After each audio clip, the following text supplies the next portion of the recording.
पिछले वीडियो में हमने बातचीत की कि रिवीजन करते कैसे हैं, लेकिन आज के इस वीडियो में हम बातचीत करेंगे कि रिवीजन करने का सबसे सही वक्त क्या है। अगर आपको रिवीजन करने का सबसे सही वक्त नहीं पता है तो आप थोड़ी गलती कर बैठेंगे और आपका समय भी बर्बाद होगा, है ना, और आपको चीजें याद भी नहीं रहेंगी। इसलिए इस वीडियो को पूरा अच्छे से देखिएगा। पिछले वीडियो में मैंने कहा कि भूलना एक वरदान है। अगर हम भूलेंगे नहीं चीजों को, अगर हमारा दिमाग चीजों को नहीं भुलाएगा तो जीवन जीना बहुत मुश्किल है। अगर सारी चीजें याद रह जाए तो हम पागल हो जाएंगे। लेकिन इस वीडियो में हम थोड़ा सा एक लेवल ऊपर उठ के बातचीत करेंगे और मैं आपको यह कहने वाला हूं कि हम जितनी भी सारी चीजें देखते हैं, सुनते हैं, महसूस करते हैं, हमारा दिमाग उसे नहीं भूलता है। अब आप कहेंगे कि पिछले वीडियो में तो आपने कहा था कि भूलना एक वरदान है और अभी आप कह रहे हैं कि हमारा दिमाग कुछ भी नहीं भूलता। हाँ, नहीं भूलता। वैसे हर व्यक्ति का घर में अगर देखेंगे एक स्टोर रूम होता है। क्या होता है? जितना भी कचरा या फिर ये अनयूज चीजें होती हैं वो क्या होता है, स्टोर रूम में जाके हम रख देते हैं, है ना। हमें नहीं पता था कि स्टोर रूम में क्या क्या, लेकिन हमें इतना पता है कि जितनी भी अनयूज चीजें हैं वो स्टोर रूम में रखी हुई हैं। वैसे दिमाग का एक हिस्सा है और ये स्टोर रूम जैसा है। सबकॉन्शियस माइंड जो हमारा है, ये क्या होता है कि जितनी भी सारी चीजें आप देख रहे हैं, महसूस कर रहे हैं, सुन रहे हैं, वो सब कुछ यहां पे जाके स्टोर होता है। लेकिन इसी वक्त दिमाग एक काम करता है कि दिमाग आपको भरमाता है कि चीजें भूल रहे हैं आप। दिमाग आपको भ्रमित करता है और यही भ्रमित करने की वजह से हम और आप परेशान हो जाते हैं कि हम और आप चीजें भूल रहे हैं, लेकिन हम भूलते कुछ भी नहीं है। जैसे दोबारा हम देखते हैं, आपको लगता है ना कि नहीं ये तो मैंने पढ़ा है, ये तो मैंने देखा है। ऐसा क्यों होता है? क्योंकि यहां पे स्टोर रूम में वो चीजें फिट है ना। तो आखिर भैया रिवीजन करने का सबसे सही वक्त है क्या? पढ़ते पढ़ते जब ऐसा लगने लगे कि नहीं मुझे सेल्फ डाउट हो रहा है, मेरा कॉन्फिडेंस नीचे जा रहा है, मेरा पढ़ाई किस डायरेक्शन में जा रहा है मुझे पता ही नहीं चल पा रहा है, वही वक्त होता है खुद को रिवीजन के मोड में डालने का, रिवाइज करने का। उस वक्त आपको क्या करना चाहिए? थोड़ा सा रिलैक्स होना चाहिए, अपने कॉपी किताब को ऐसे बंद करना चाहिए, थोड़ा सा सोचना चाहिए, और यही वक्त है खुद को रिवीजन के मोड में डाल देने का, है ना। अब आप बोलेंगे फिर रिवाइज कब करें, ये बताओ हमें, है ना।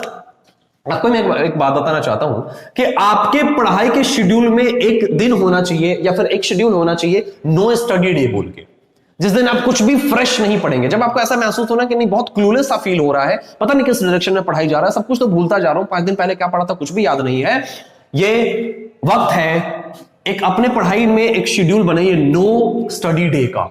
और ये 3-4 दिन हो सकता है। कौन कौन सा दिन हो सकता है? जैसे सैटरडे हो सकता है, संडे हो सकता है, कोई भी फेस्टिवल हो सकता है, हॉलीडे हो सकता है। इस दिन करना क्या है आपको? कोई भी फ्रेश चीज आपको नहीं पढ़ना है, कोई भी फ्रेश स्टडी आपको नहीं लेनी है। जो पढ़ाई हुई भाई, अब हम पिछले वाले रिवीजन मोड में जाएंगे क्योंकि हमें ऐसा लग रहा है कि पता नहीं चल रहा है कि हमें याद है कि नहीं है। एक बार फिर से रिवाइज करेंगे, हमारी जिंदगी व्यवस्थित हो जाएगी। अब इस सैटरडे संडे को क्या करना है? कुछ भी फ्रेश नहीं पढ़ना है, सिर्फ पीछे वाला टॉपिक पढ़ना है, रिवाइज करना है। और डेली का टारगेट लेके चलिए कि 2-3 चैप्टर्स तो आप जरूर निपटा दें, है ना, कुछ क्वेश्चंस के साथ। और आपको फेस्टिवल्स में, क्योंकि इंडिया जो है वो फेस्टिवल्स की कंट्री है भाई, यहाँ बहुत फेस्टिवल्स होते हैं, कुछ आप मनाते हैं कुछ आप नहीं मनाते हैं, तो फेस्टिवल्स में जो छुट्टियां मिलती हैं उसमें भी आप रिवाइज करने की कोशिश कीजिए। और हॉलीडेज बहुत मिलते हैं यहाँ पे, इंडिया में हॉलीडे बहुत होता है ना। तो यहां जितने भी हॉलीडेज होते हैं वो नो स्टडी डे होना चाहिए आपका। मतलब उस दिन आप कुछ भी फ्रेश नहीं पढ़ेंगे, सिर्फ आप रिवाइज करेंगे, पुरानी चीजों को रिवाइज करेंगे, ताकि आपका कॉन्फिडेंस ऊपर उठ पाए, आपका सेल्फ डाउट दूर हो पाए और आपका ऐसा लगे कि नहीं मेरी पढ़ाई व्यवस्थित तरीके से चल रही है, मुझे सब कुछ याद है जो मैंने अभी तक पढ़ा है। अब आप बोलेंगे भाई फेस्टिवल्स में भी पढ़ा रहे हैं आप। मैं आपको एक बात बताऊं, स्टूडेंट्स का कोई फेस्टिवल नहीं होता, स्टूडेंट्स का कोई फेस्टिवल नहीं होता।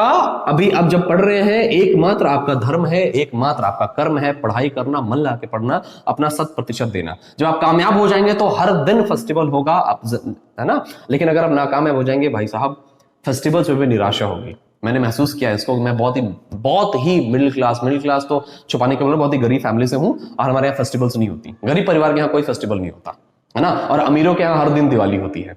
तो मैं आपको मैं आपसे आग्रह करना चाहता हूं कि फेस्टिवल्स के टाइम भी अपना नो स्टडी डे बनाइए। मतलब कुछ भी फ्रेश नहीं पढ़ेंगे लेकिन रिवीजन जरूर करेंगे, है ना। यही वक्त है रिवाइज करने का। अब आप बोलेंगे कि रिवीजन कहां से करें?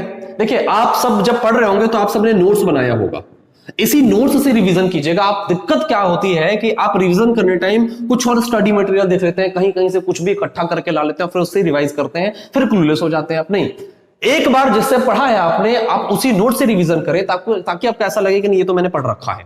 और बार बार जब एक ही चीज को देखते हैं वो चीजें आप कभी नहीं भूलते। इसलिए अपने नोट्स से रिवीजन कीजिए, पूरा किताब खत्म करने की कोशिश मत कीजिए, वरना 9 दिया तेल जल जाएगा, कुछ भी नहीं होगा, है ना। इसलिए भाई साहब अपने नोट्स से ही रिवीजन कीजिए। इसलिए मैं कहता हूं कि नोट्स बनाना बहुत जरूरी है। आजकल पीडीएफ का जमाना है, पीडीएफ से लोग पढ़ते हैं, मत पढ़िए पीडीएफ से।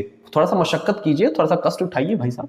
अभी इतने कम उम्र में कष्ट उठाने से मत, इतने 16-17 साल के बुजुर्ग मत बनिए, है ना। नोट्स बनाइए और इसी से पढ़िए।